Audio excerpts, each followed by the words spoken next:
Sur cette route départementale, près de Roquebrune, Amandine a failli perdre la vie.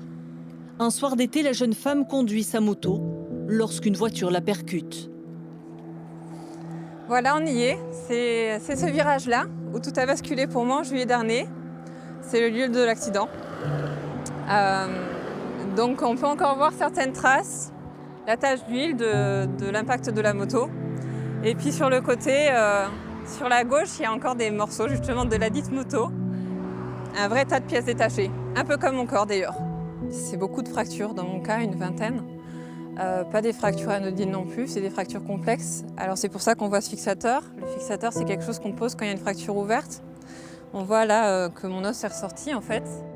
J'ai les poignets qui se sont brisés. J'ai des plaques toujours que je garderai pour le restant de mes jours. Je suis une survivante, c'est ça. Ce soir-là, en toute logique, j'aurais dû mourir ici, sur cette route.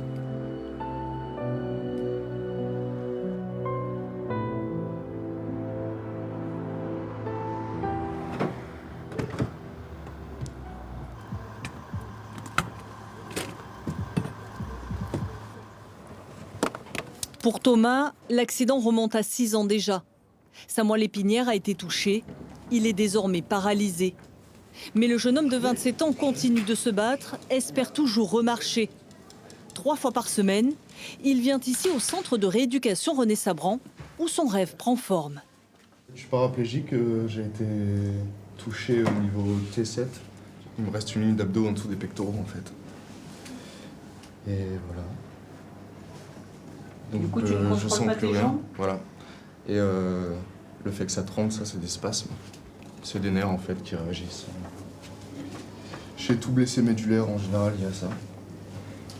Il est allumé l'exo ? Oui. S'il est là, c'est pour apprendre à maîtriser cet appareil extraordinaire, l'exosquelette.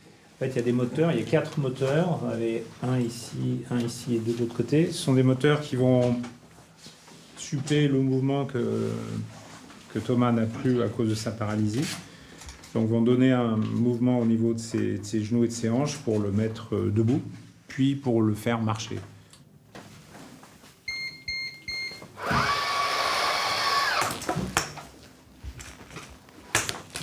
Ça y est, Thomas, debout. Ça y est, ça fait du bien. On va trouver un peu d'équilibre.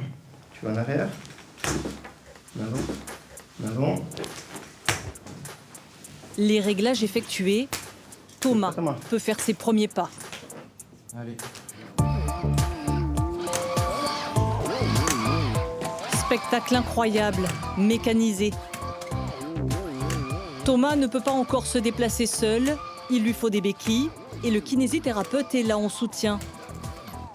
Mais il marche.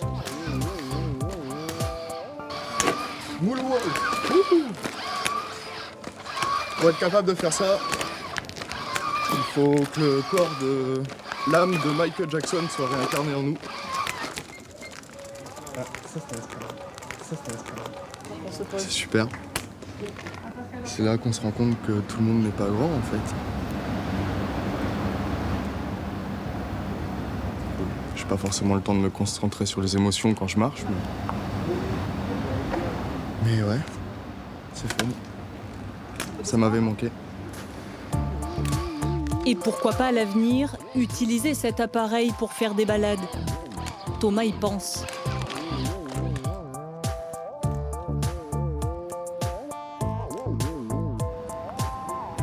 À René Sabran, d'autres accidentés tentent de reprendre contrôle de leur corps.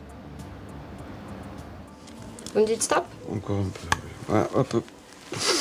Pour Gilbert Cathy, l'hospitalisation touche à sa fin. Donc ça met en avant qu'il faut un petit peu plus s'organiser qu'avant quand même. Et ouais. 7 mois après avoir été sur un fauteuil, diagnostiqué tétraplégique, le voilà debout. Ce sexagénaire a récupéré l'essentiel de sa motricité. Seules ses mains échappent encore parfois à son contrôle. Alors, Monsieur Cathy a une bonne main droite, il a une bonne flexion, on travaille la dextérité. Après la main gauche, en fait, il garde un déficit en fait pour fléchir les doigts, les 2 dernières phalanges. Voilà, et là le principe est de voir un petit peu les difficultés qu'il a dans la préparation culinaire, autre, parce qu'il vit tout seul. J'aime bien cuisiner. Et ça permet soit de le remettre en confiance, de lui montrer qu'il est encore capable d'eux, et en même temps, nous, de voir un petit peu les différents mouvements qui restent un petit peu difficiles. Vous avez les clous. Aujourd'hui, même les gestes les plus simples sont compliqués, comme éplucher une échalote ou une gousse d'ail. Il doit apprendre à s'organiser ou utiliser un matériel adapté, comme cette planche à clous. Oh. C'est pratique ces clous. Je pense aussi. Et si je veux faire un couscous, par exemple, il va falloir que je me prenne la veille. Normalement, je fais ça toc-toc en 2 secondes. Et bien là, il y a ça à enlever. Là. Évitez de prendre le couteau vers vous comme ça. L'occasion de prendre conscience de ses limites. Même porter une poêle peut tourner à l'épreuve. C'est lourd, hein? À l'étage au-dessus, Amandine prend son mal en patience. La jeune femme est hospitalisée à René-Sabran depuis 9 mois déjà. Bonjour. Le week-end s'est bien passé? Oui, ça s'est bien passé, pas trop de douleur. La marche passe bien. Les escaliers? L'escalier, ça va, ça fonctionne, tant bien que mal. Avec les jambes tendues, En se déhanchant? en se déhanchant beaucoup. Bon. Vous avez gagné un peu? Non, flexion, on reste bloqué. Bon. On attend le on va- retrait du fixateur. Le retrait du fixateur et puis la suite pour les genoux. C'est ça. Ça va être long, hein? Long. Oui, ça va être long. Plusieurs mois. Plusieurs mois, oui. Avec une rééducation difficile encore après l'arthrolyse, parce que je pense que ça va se finir comme ça. Patiente qui a fait beaucoup de progrès, on la voit toujours avec le sourire. Bah, je l'ai vue un peu larmoyante quand même. Hein. Il y a eu des passages un peu avides. Oui, un petit peu larmoyante, au moment où elle se voyait pas progresser, elle était presque pas sortie du lit. Hein. Non. Donc voilà, mais très rapidement on a senti qu'elle avait repris le dessus et puis que c'est une battante. Hein. Ah, il faut, hein. Il faut marcher. Pour progresser, Amandine doit donc marcher régulièrement. Direction la salle de rééducation. La jeune femme ne peut encore plier ses jambes. En attendant ses futures opérations, chaque jour, elle utilise cet appareil.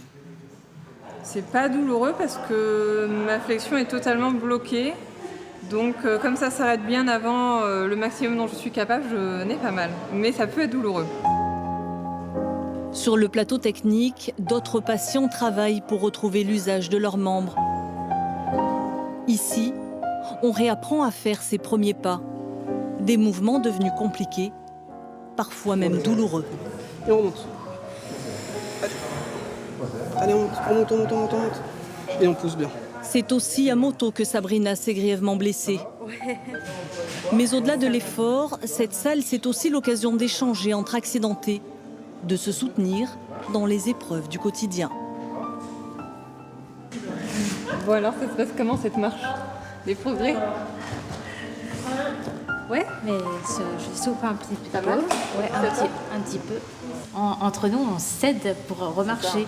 Et ouais, ce qui se passe. Il n'y a pas de concurrence ici? Non. Pas du tout. Voilà. C'est de se donner du courage aussi. Ah oui, au moment à n'importe qui, même en C'est face de important. la chambre. C'est alors aujourd'hui ça va, ouais, allez, on va travailler, c'est énorme. Je pense qu'on ressort humainement meilleur qu'on est rentré à l'hôpital ou au centre. Physiquement, bien sûr, on est un peu diminué, on gardera quelques petites séquelles.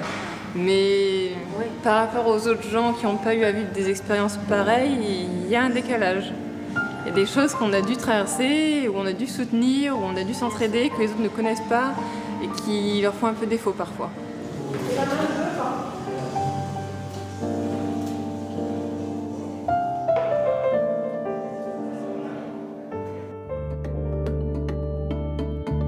Centre pénitentiaire de la Farlède. C'est en prison que Thomas et Marion ont choisi d'intervenir, de témoigner, pour changer les habitudes, les attitudes sur la route.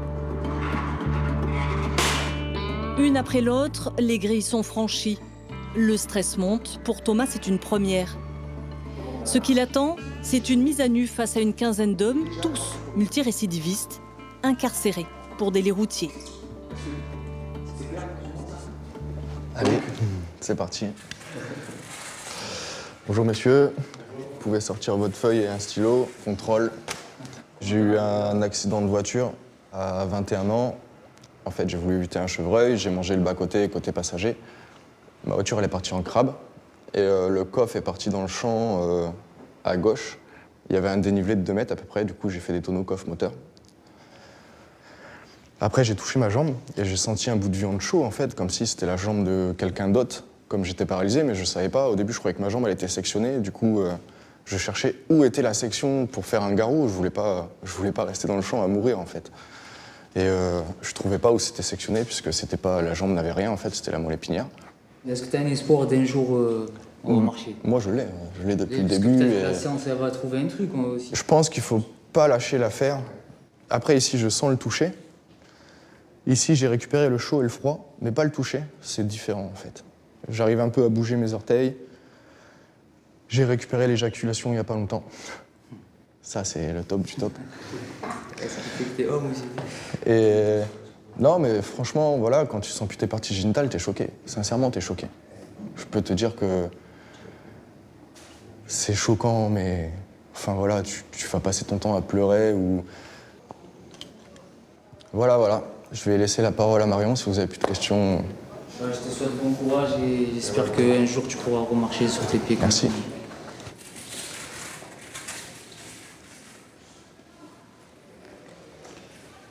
Ouais, ben, moi c'est un peu... On a chacun un peu notre croix sur la tête. Moi c'est différent aussi. Moi je suis tétraplégique. Donc je suis atteinte beaucoup plus haut. J'ai les bras qui bougent, mais j'ai les mains qui sont complètement paralysées. Moi, je suis victime de la route. Maintenant, ça fait 14 ans que je suis en fauteuil. Et 14 ans de galère. Et moi, je sais définitivement que je ne remarcherai vraiment plus.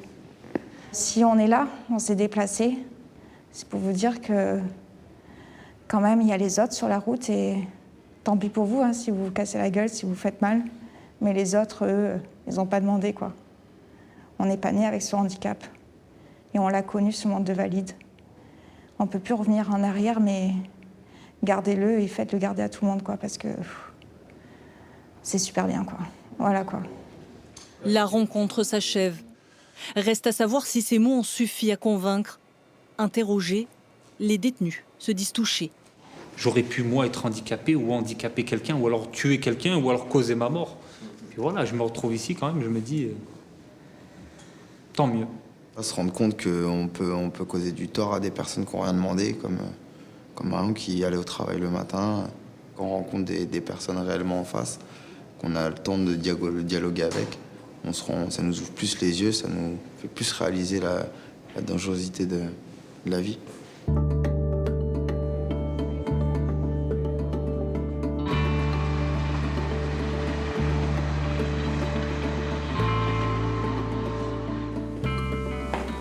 Chaque week-end, Amandine rentre chez ses parents.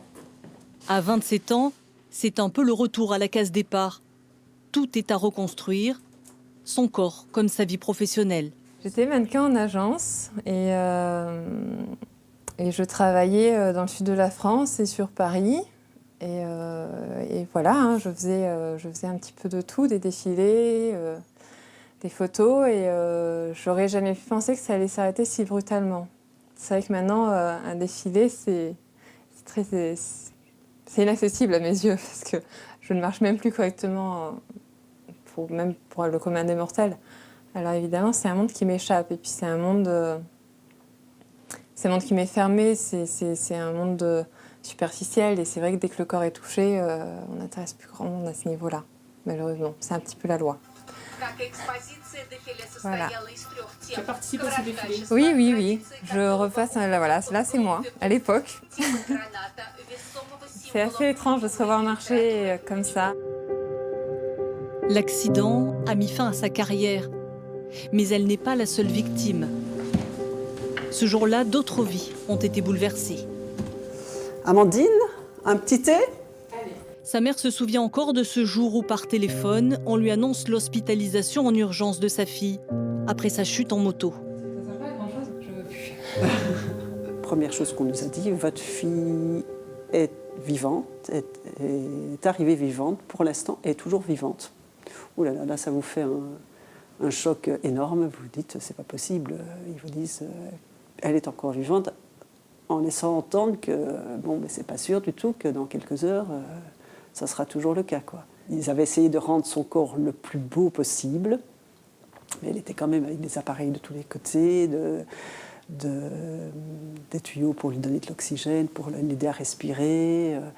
C'était très impressionnant. Je voyais dans leurs yeux qu'ils avaient eu peur et on culpabilise quand même.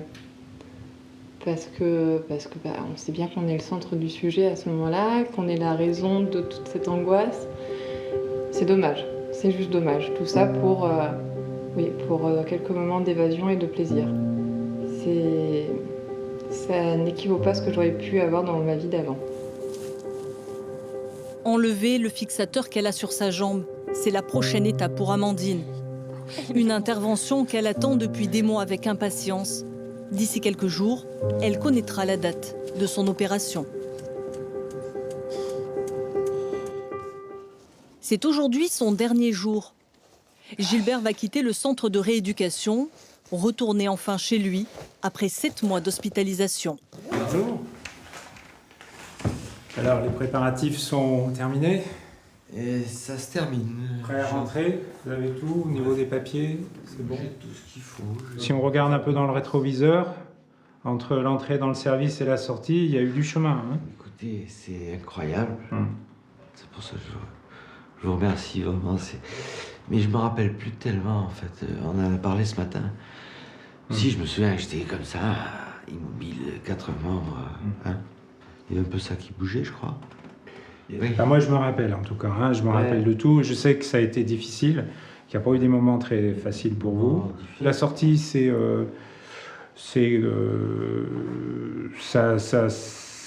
un moment difficile parce que ici, il est un peu entouré. Enfin, je veux dire, il est un petit peu protégé quelque part, mis en dehors du monde, et il va retourner dans le monde, donc il va être mis un peu plus face à des difficultés. Mais c'est important parce que ça permet aussi d'avancer à nouveau. Pas trop stressé, Pas trop, j'ai des copains. J'ai pas de famille, moi. J'ai perdu mes parents. Mais j'ai plein de copains qui m'attendent. Ça va bien se passer. J'en suis sûr, enfin. J'en suis sûr. Allez, bon, à bientôt. Au revoir. Première difficulté, boucler ses bagages avec ses 2 mains partiellement paralysées.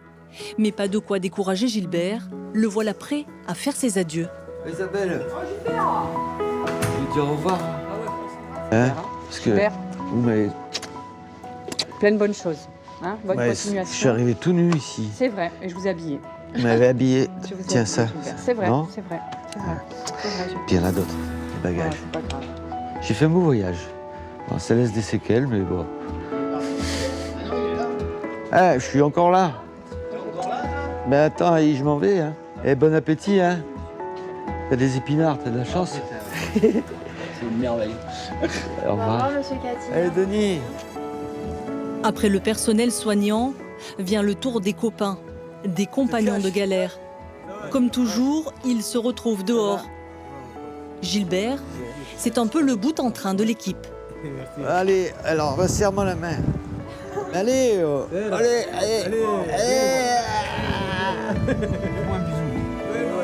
Quand on va partir comme ça, à la maison, ça donne envie. On est content pour eux et on sait que notre tour viendra un jour. Je sais que ça va être dur. Pour lui, ça va être très dur. Ça va être dur pour lui. Vous êtes inquiet? Très inquiet. Parce qu'ici, il avait tout ce qu'il fallait, quoi. Il est au niveau des soins et dehors, c'est pas comme ça. Là, mais je peux pas. Pas facile. C'est même très dur. Ouais. Putain, ça fait... Hein.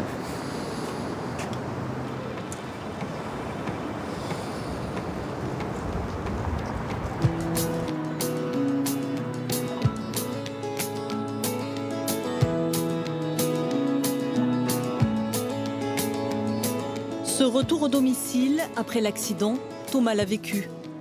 Depuis, il se reconstruit. Des nouveaux départs, il en a fait plusieurs.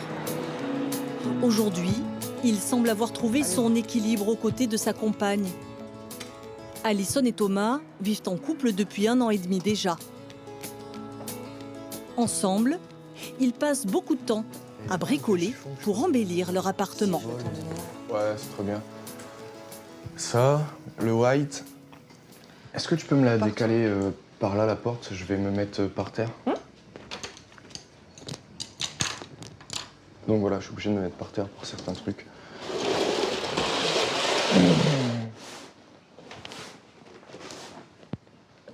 Comment vous êtes rencontrés? Sur un site internet. Donc un soir, j'ai voulu lui faire un compliment quand j'ai vu sa photo. Donc bien sûr, il avait ses photos en fauteuil. Donc j'ai vu dès la première photo qu'il était en fauteuil. J'ai voulu lui dire qu'il était charmant et voilà, lui faire un compliment, ça fait toujours plaisir. Hein. Et du coup, on a commencé à discuter, il m'a répondu. Et là, de là, on a vu qu'on habitait assez loin. Je pensais pas qu'il aurait continué à discuter, mais si, on a persisté. On s'est parlé à peu près 3 semaines. Et un matin, il m'envoie une photo et là, il arrive. Je me dis certaines choses doivent lui manquer. Parfois, j'ai l'impression de lui infliger mon handicap au quotidien et de l'empêcher de vivre certaines choses. Alors qu'elle me dit non, c'est totalement faux, j'ai été avec des hommes qui n'arrivent pas à ta cheville. J'ai du mal à y croire, parfois, mais voilà, si elle me le dit, c'est que c'est vrai. Autant y croire. C'est pas du tout ma vision de la vie. Je le quitterai pas pour une balade en forêt, je le quitterai pas pour aller nager avec je sais pas qui. Non, franchement, je préfère être là. Je sais nager. Hein. Oui, non mais oui. Et en plus, je vais lui apprendre à nager. Ouais, en plus, c'est vrai. Donc, voici la chambre. Donc, c'est un lit médicalisé, avec les 2 parties sont séparées. Voilà, on a... Sinon, ensuite, pour la partie plus intime, c'est une chaise à bascule qui permet de donner le mouvement naturel du bassin. C'est ce qui permet de donner ce fameux coup de rein naturel. C'est ça. C'est la partie la plus difficile du handicap, la partie intime. C'est une des parties les plus difficiles. Mais c'est pas la seule. Mais oui, ça reste... Il y a un gros blocage à ce sujet-là parce que j'ai le sentiment de ne pas satisfaire. Enfin, je sais ce que je pouvais faire avant et depuis c'est différent, mais elle me dit que je me débrouille très bien, donc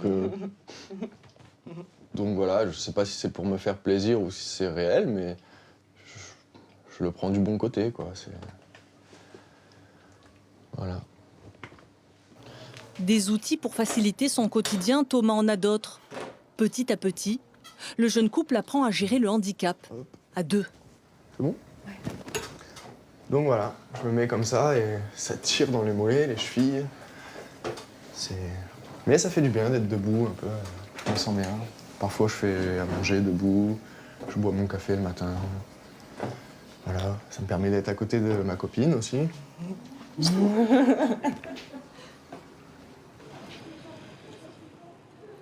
À Toulon, nous retrouvons Amandine, dans les couloirs de l'hôpital Sainte-Anne. Aujourd'hui, elle a rendez-vous avec son chirurgien. Aujourd'hui, c'est un jour spécial. Là, c'est le stress de savoir si oui ou si non il y a une avancée, si on peut enlever le fixateur. Et c'est vrai qu'il y a un gros enjeu pour moi aujourd'hui. Donc, je pensais être plus sereine et finalement, le stress reprend le dessus. Bonjour. Bonjour, Madame Delmotte. Des os qui tardent à se consolider, puis une infection au niveau de sa jambe ont retardé sa prochaine intervention. 7 mois qu'elle attend. Encore quelques minutes et Amandine connaîtra le verdict. Hop, vous allez jusqu'à la porte là-bas.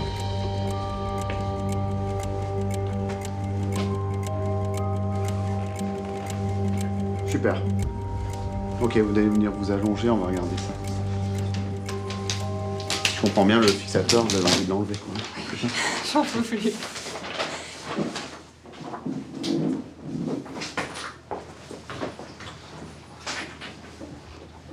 ça, c'est les dernières radios que vous Les avez faites. dernières, c'est hier. Ok. Parce que je regardais le scanner et en fait, ça consolide. Il y a une évolution par rapport à l'autre scanner. Donc là, je pense qu'on peut programmer l'intervention le mois prochain. Amandine a le sourire. Pourtant, elle le sait, rien n'est gagné. De terribles opérations l'attendent, mais elle avance. Et c'est là déjà une belle victoire. La jeune femme s'est donné encore 3 ans pour retrouver l'usage d'un corps à jamais meurtri par l'accident. Tu sais, comme en prison, on peut barrer chaque jour, petite case. Gilbert, lui, a regagné son domicile. Il se débrouille seul, parle de se remettre à son travail. Mais une autre opération est prévue. Il va donc lui falloir encore patienter. Pour Thomas, le temps n'est plus au regret. Ah, ça mord.